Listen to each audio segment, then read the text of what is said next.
सुप्रभात, मैं प्रकृति पांडे और मैं प्रिंसी धामी कक्षा 5 की छात्र। जैसे कि आप सभी को पता है कि आज बुद्ध पूर्णिमा है। हम बुद्ध पूर्णिमा पर एक नाटक प्रस्तुत करने जा रहे हैं।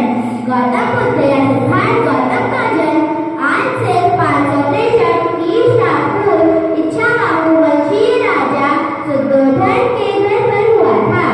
इनकी माता का नाम महामाया था। इनके पिता राजा शुद्धोधन ने तपस्वी बनने से बचाकर उनको महल में राजकुमार की तरह पाला पोसा।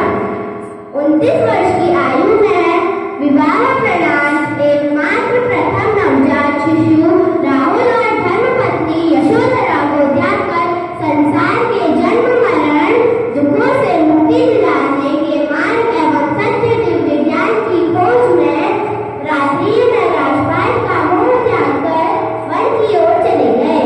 वर्षों की कठोर साधना के पश्चात रोज गया में बोधि वृक्ष के नीचे उन्हें ज्ञान की प्राप्ति हुई और वह सिद्धार्थ गौतम से भगवान बुद्ध बन गए।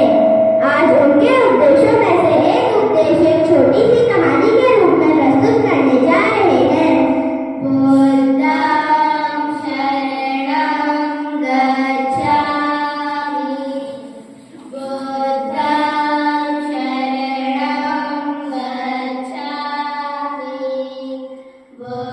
वृक्ष के नीचे बैठकर गौतम बुद्ध अपने शिष्य को उपदेश दे रहे थे।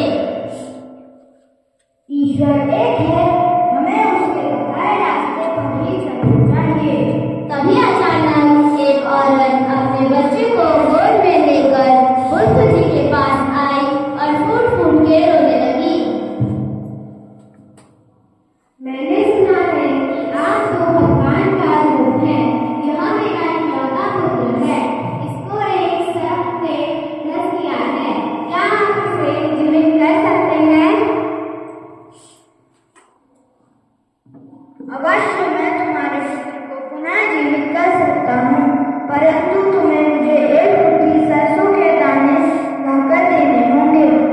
परंतु याद रखना, ये सरसों के दाने ऐसे घर से लाने होंगे जहाँ आज तक किसी की मृत्यु ना हुई हो।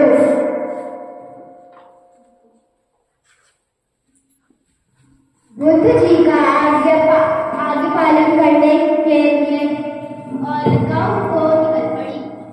वह पहले घर पर जाती है और पूछती है, क्या आप मुझे एक मुट्ठी सरसों के दाने दे सकते हैं?